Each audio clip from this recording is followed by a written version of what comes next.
So hey guys, welcome back to my channel focus study with Aditya.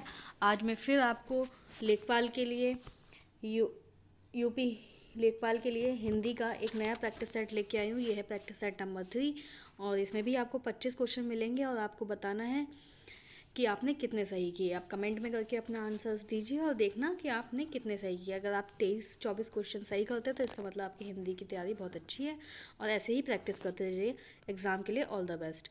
तो देखते हैं, चलिए क्वेश्चन नंबर 1। दिए गए विकल्पों में से अकर्मक क्रिया चुनें। अकर्मक क्रिया इसमें से कौन सी है हमें बताना है। ऑप्शन ए दिखाना, ऑप्शन बी खुजलाना, ऑप्शन सी हटाना, ऑप्शन डी हंसना। तो इसमें अकर्मक क्रिया कौन सी है? तो और इसमें जो ऑप्शन है वो है ऑप्शन डी सही है, हंसना। तो इसका ऑप्शन डी सही है, हंसना। अब हम दूसरे क्वेश्चन की तरफ बढ़ते हैं। दूसरा क्वेश्चन है, निम्नलिखित शब्दों में से कौन सा शब्द पुल्लिंग शब्दों की श्रेणी में नहीं आता है। इसमें से कौन सा शब्द पुल्लिंग शब्दों की श्रेणी में नहीं आता है। ऑप्शन ए संतान, ऑप्शन बी गुस्सा, ऑप्शन सी बचपन, ऑप्शन डी हीरा। तो इसमें से कौन सा पुल्लिंग शब्दों की श्रेणी में नहीं आता है? आप लोग अपने अपने आंसर कमेंट बॉक्स में कमेंट कर सकते हैं। देखिए, तो इसका आंसर है संतान, ए। क्योंकि संतान जो है वो स्त्रीलिंग की श्रेणी में आता है। बाकी सारे पुल्लिंग शब्दों की श्रेणी में है, लेकिन संतान पुल्लिंग शब्द की श्रेणी में नहीं है, वह स्त्रीलिंग की श्रेणी में है। अब क्वेश्चन नंबर 3 देखेंगे। दिए गए विकल्पों में से उच्चारण का सही संधि विच्छेद चुनें।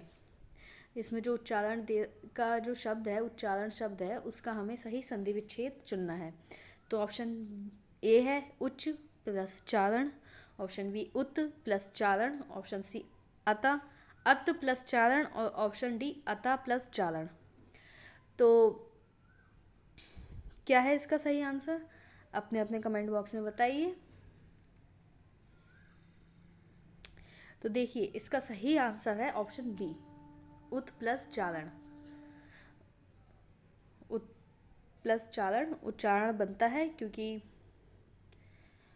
ता और चा मिलकर च बनाते हैं, तो इसलिए ये उच्चारण होता है। तो आगे क्वेश्चन नंबर 4 देखेंगे। दिए गए विकल्पों में से नीलकमल शब्द समास की किस श्रेणी में आता है। ऑप्शन ए तत्पुरुष समास, ऑप्शन बी कर्मधारय समास, ऑप्शन सी द्विगु समास, ऑप्शन डी बहुब्रीहि समास। तो इसमें से कौन सा आंसर सही है बताइए आप लोग। देखिए, इसका जो आंसर सही है वो है बी, कर्मधारय समास। कमल शब्द कर्मधारय समास की श्रेणी में आता है। देखिए, कर्मधारय समास में क्या है, जिस समासिक शब्द में उत्तर पद प्रधान होता है। कर्मधारय समास में क्या होता है, उत्तर पद प्रधान होता है, उसे कर्मधारय समास कहा जाता है। तो इसमें पूर्व पद विशेषण और उत्तर पद विशेष्य है, इसलिए ये नीलकमल कर्मधारय में आता है। तो नीलकमल का जो विग्रह होगा वो क्या होगा, नीला है जो कमल, नीलकमल कर्मधारय समास में आता है। तो इसका ऑप्शन बी सही है। अब हम 5वां क्वेश्चन देखेंगे। निम्नलिखित लोकोक्तियों और मुहावरे का क्या आशय है। तो इसमें हमें एक मुहावरा दिया है, उसका हमें बताना है कि अर्थ क्या है। देखिए, घड़ों पानी पड़ना, ऑप्शन ए गुस्सा होना, ऑप्शन बी पानी खत्म होना, ऑप्शन सी बहुत ज़्यादा नहाना, ऑप्शन डी शर्मिंदा होना। तो इसका सही आंसर बताइए। देखिए, घड़ों पानी पड़ने का जो अर्थ है वो है शर्मिंदा होना। तो इसका ऑप्शन डी सही आंसर हो जाएगा। अब हम क्वेश्चन नंबर 6 की तरफ चलेंगे। क्वेश्चन नंबर 6, चिरायु शब्द में उपसर्ग के रूप में क्या प्रयोग किया गया है। मतलब चिरायु शब्द में उपसर्ग के रूप में किसका प्रयोग किया गया है। तो ऑप्शन है चिर, बी चीरा, सी चिरा, डी यू। तो सही ऑप्शन बताइए। देखिए, जो उपसर्ग होते हैं वो शब्द के स्टार्टिंग में लगे होते हैं और प्रत्यय शब्द के लास्ट में लग के बनते हैं। तो इस शब्द में चिर प्लस आयु, मतलब इसमें चिर जो है वो स्टार्टिंग में लगा है और उसके बाद आयु है, आयु में चिर लगकर चिरायु बना है, इसलिए इसका जो सही आंसर है वो है ए, चिर। अब हम 7वें क्वेश्चन की ओर बढ़ेंगे। रहीमन पानी राखिए पानी बिन सब सून, पानी गए न उबरे मोती मानस चून। अब हम इसमें बताएंगे कि इसमें कौन सा अलंकार है। ऑप्शन ए श्लेष, ऑप्शन बी रूपक, ऑप्शन सी अनुप्रास, ऑप्शन डी उत्प्रेक्षा। तो सही आंसर चुनिए। देखिए इसमें जो है, जहाँ पर एक शब्द का एक ही बार प्रयोग होता है लेकिन उसके अर्थ अनेक होते हैं, जहाँ पर एक शब्द का एक ही बार प्रयोग होता है लेकिन उसके अर्थ अनेक होते हैं, वहाँ श्लेष अलंकार होता है। अब इस पंक्ति, इन ये जो पंक्तियाँ हैं, रहीमन पानी राखिए पानी बिन सब सून, तो इसमें जो है पानी का जो 3 अर्थ निकल रहे हैं। शब्द एक ही है लेकिन अर्थ 3 निकल रहे हैं। चमक है, प्रतिष्ठा और जल, जल के लिए भी यूज़ किया जाता है। तो मोती के लिए भी यूज़ किया जाता है, चमक मोती। तो इस तरह से इसका जो ऑप्शन है वो ए सही होगा, श्लेष इसका सही आंसर है। अब हम आगे बढ़ेंगे 8वें नंबर की क्वेश्चन की तरफ। वर्तनी की दृष्टि से शुद्ध शब्द का चयन करना है। शब्द चयन करना है, ये तो बहुत ही आसान काम है। देखिए अभ्यस्त, अहिल्या, तत्व, महत्व। तो इसमें सही आंसर कौन सा होगा बताइए। देखिए तत्व और महत्व में आधा ता बनता है लेकिन दो नहीं, एक ही होता है, तो इसलिए ये तत्व और महत्व तो यहीं गलत हो जाते हैं। इसके बाद बचा अहिल्या और अभ्यस्त, और अभ्यस्त आप देखेंगे तो वो भी गलत लिखा है, तो हमारा आंसर कौन सा है, बी अहिल्या। तो हम 9th क्वेश्चन की ओर बढ़ेंगे। 9th क्वेश्चन है हमारा, निम्नलिखित में से कौन सा शब्द अनिवार्य का विपरीतार्थक है। हमें अनिवार्य का विपरीतार्थक बताना है। तो अनिवार्य का विपरीतार्थक क्या होगा, नि अनिवार्य, अन अनिवार्य, औपचारिक या वैकल्पिक। तो इसका आंसर बताइए 9th क्वेश्चन का। 9th क्वेश्चन का जो सही आंसर होगा वो है डी, वैकल्पिक। तो अब हम क्वेश्चन नंबर 10 की तरफ बढ़ते हैं। दिए गए विकल्पों में से सही वर्तनी का चुनाव करना है। अब इसमें भी हमें सही वर्तनी बतानी है। कर्तव्यनिष्ठ, निष्ठा शब्द है, इसका हमें सही बताना है। ऑप्शन ए बी कर्तव्यनिष्ठा, और बी कर्तव्यनिष्ठा, और सी कर्तव्यनिष्ठा, और डी कत्वनिष्ठा। तो बोलने से ही पता चल रहा है, इसको अगर आप सही से पढ़ेंगे तो बोलने से ही पता चल रहा है कि ऑप्शन नंबर सी इसका बिल्कुल सही आंसर है। अब हम 11 नंबर क्वेश्चन की तरफ पढ़ेंगे। फूल निम्नलिखित में से कौन सी संज्ञा है। फूल कौन सी संज्ञा है यह हमें बताना है। ऑप्शन है भाववाचक संज्ञा, जातिवाचक संज्ञा, बहुवाचक संज्ञा, या इनमें से कोई नहीं। देखिए फूल जो है हमें इस बात का बोध नहीं करा रहा है कि वो फूल कौन सा है, गुलाब है कि गुलहड़ है कि सूरजमुखी है, सिर्फ वो फूल है। वो फूल की पूरी प्रजाति का बोध करा रहा है, इसलिए इसका जो आंसर है बी सही होगा, जातिवाचक संज्ञा। अब हम 12 नंबर क्वेश्चन देखेंगे। विराम चिन्ह के प्रयोग की दृष्टि से अशुद्ध वाक्य बताना है।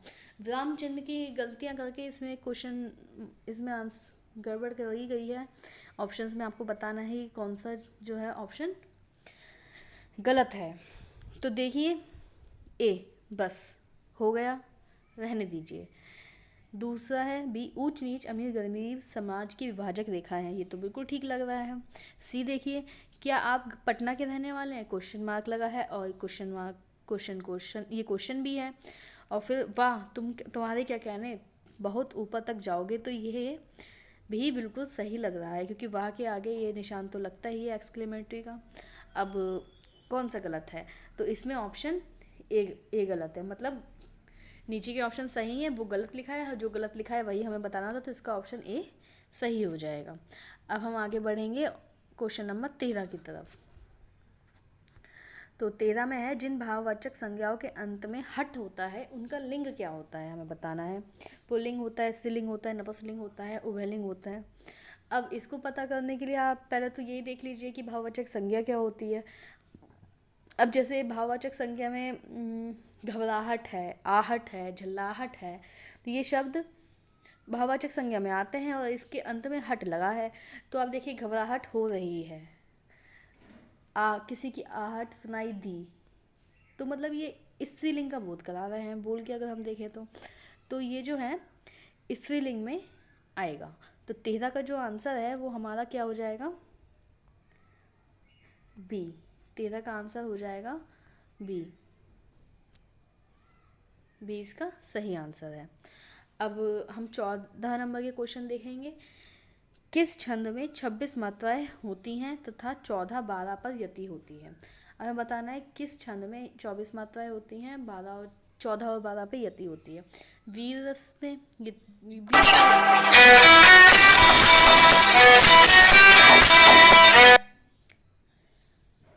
अब वीर तो रस में तो ये तो वीर तो रस में आता है, ये तो छंद में है ही नहीं। सोरठा में हमने पढ़ा है वो दोहे का उल्टा होता है, उसमें 11 13 13 11 मात्राएं होती हैं। अब आप बचा आपका गीतिका और छप्पय। तो इसमें से भी जो हमारा सही आंसर है वो हमारा सही आंसर होगा सी, गीतिका, क्योंकि गीतिका में ही 26 मात्राएं होती हैं और 14 12 पर यति होती है। अब हम क्वेश्चन नंबर 15 की ओर बढ़ेंगे। क्वेश्चन नंबर 15 है, निम्नलिखित में से कौन सा वर्तमान काल का भेद नहीं है। इनमें से हमें बताना है कि कौन सा वर्तमान काल का भेद नहीं है। अब ऑप्शन है तत्कालिक वर्तमान, बी पूर्ण वर्तमान, सी संदिग्ध वर्तमान और डी हेतु मध्य वर्तमान। अब इसमें कौन वर्तमान काल का भेद नहीं है।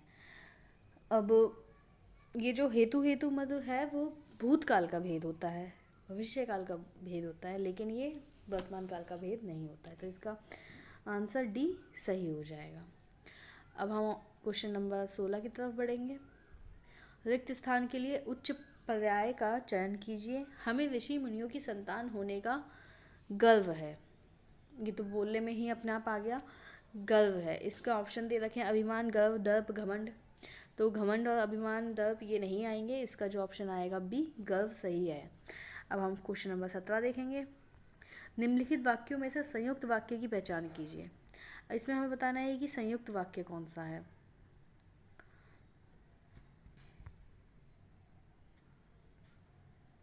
देखिए ऐसे चारों ऑप्शन दिख रहे हैं। निम्नलिखित वाक्यों में से संयुक्त वाक्य की पहचान करें। ऑप्शन ए, ना तुम पढ़ाओगे ना वह पढ़ेगा। बी, सौरभ दीनू को पत्र लिखता है। ये तो एक ही सेंटेंस सिंपल लग रहा है, इसमें तो संयुक्त है ही नहीं। सी, मेरे परिश्रम का उद्देश्य है कि परीक्षा में अच्छे अंक प्राप्त करूं। और नेक्स्ट है, जब भी उस भिखारी को देखता हूं मेरा मन करुणा से भर जाता है। इसमें हमें बताना है कि संयुक्त वाक्य कौन सा है। तो इसमें आप चलिए आप अपना आंसर कमेंट बॉक्स में करिए, मैं देख और बताइए, कमेंट किया कीजिए कि किसने कितने क्वेश्चन सही किए हैं। 25 में से 23 किए हैं, 22 किए हैं, 21 किए हैं। तो देखिए इसका जो आंसर है वो है ए इसका आंसर सही है। ना तुम पढ़ाओगे और ना वह पढ़ेगा। ना तुम पढ़ाओगे और ना वह पढ़ेगा, ये इसका सही आंसर है। संयुक्त वाक्य है ये। अब हम 18 नंबर क्वेश्चन की तरफ बढ़ते हैं। त्रिशंकु होना का उपयुक्त अर्थ क्या है। त्रिशंकु होना ये एक मुहावरा है। इस मुहावरे का हमें सही अर्थ बताना है। तो त्रिशंकु का जो अर्थ होता है वो बताना है। पहला ऑप्शन है चारों ओर ध्यान होना, बी किसी और का ना रहना, सी तीन तरफ ध्यान देना, डी केवल ऊपर देखना। तो त्रिशंकु देखकर कोई सोच सकता है कि बैकग्राउंड में आ रही आवाज़ को आप लोग इग्नोर करें, तो क्वेश्चन पे ध्यान दें। देखिए तो त्रिशंकु है, जिसने नहीं पढ़ा होगा वो सोचेगा कि शायद तीन तरफ ध्यान देना है इसका आंसर होगा, लेकिन इसका जो सही आंसर है वो है बी, किसी और का ना रहना, या यूँ कह सकते हैं कहीं का भी ना रहना। तो ये इसका आंसर होता है। क्वेश्चन नंबर 9 देखेंगे। निम्नलिखित में से कौन सा शब्द नम का पर्यायवाची नहीं है। तो नम का पर्यायवाची नहीं है बताना है, तो पहले तो हम देख लेते हैं नम मतलब थोड़ा सा गीला या ऐसा कुछ। तो गीला इसका पर्यायवाची होगा भीगा, बात वही है। आर्द्र भी वही है। तो इसका जो आंसर होगा, इसका आंसर होगा आर्द्रा, क्योंकि आर्द्रा जो है वो एक नक्षत्र का नाम होता है और बाकी सब इसके पर्यायवाची हैं। तो आर्द्रा जो है वो नम का पर्यायवाची नहीं है, तो इसका सही आंसर होगा डी। अब हम क्वेश्चन नंबर 20 की तरफ बढ़ते हैं। निम्नलिखित में से कौन सा तत्सम शब्द नहीं है। अब हमें बताना है इसमें से कौन सा तत्सम शब्द नहीं है। तो बताइए, प्रतीत, प्रतीत, प्रतिमान और प्रतिबिंब। तो 20 नंबर का क्वेश्चन बताना है। देखिए जो शब्द संस्कृत भाषा से ऐसे ही ले लिए गए हैं ना बिना किसी परिवर्तन के, उन्हें तत्सम कहते हैं। प्रतीत, प्रतिमा, प्रतिबिंब जो है ये तत्सम के शब्द हैं। तो इसमें से कौन सा तत्सम का शब्द नहीं है वो है प्रतीत, क्योंकि उसमें चेंज है। अब हम 21 नंबर का क्वेश्चन देखते हैं। इसमें हमें तद्भव बताना है। तद्भव शब्द कौन सा है? उल्लास, उच्छ्वास, निश्वास, उजास। तो वही है इसका भी, कि जो शब्द संस्कृत में प्राकृत, अपभ्रंश, पुरानी हिंदी आदि से जो लिए गए हैं, मतलब लिए तो गए हैं लेकिन फिर उसमें विकृत होकर, चेंज होकर, बदलाव होते होते धीरे धीरे अपने हिंदी में आ गए हैं, उनको हम तद्भव शब्द बोलते हैं।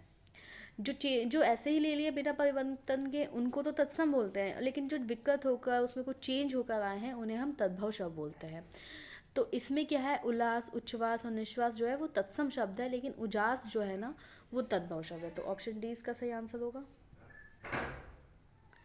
अब क्वेश्चन नंबर 22, रात में विचरण करने वाले प्राणी को क्या कहा जाता है? निशाचर, बनकर, तमचोर, निशाचर। पहला ऑप्शन निशाकर। तो जो सही आंसर है वो है निशाचर। 23 नंबर का क्वेश्चन देखेंगे। बहिर्मुखी शब्द में कौन सा उपसर्ग है? बहिर्मुखी शब्द में कौन सा उपसर्ग है? बहिर, बहिर, बहिस और बही।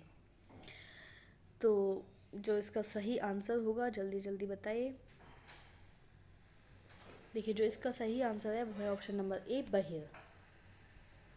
24 नंबर का क्वेश्चन है, उर्दू शब्द सौदा का बहुवचन क्या होता है? उर्दू शब्द सौदा का बहुवचन में क्या होता है रूप? ये हमें बताना है। हाँ, ऑप्शन ए, उसका रूप परिवर्तित हो जाता है, उसके रूप में कोई परिवर्तन नहीं होता, बहुवचन में उसके विकल्प का प्रयोग किया जाता है, अंत में गर लगा देते हैं। तो जो इसका आंसर होगा,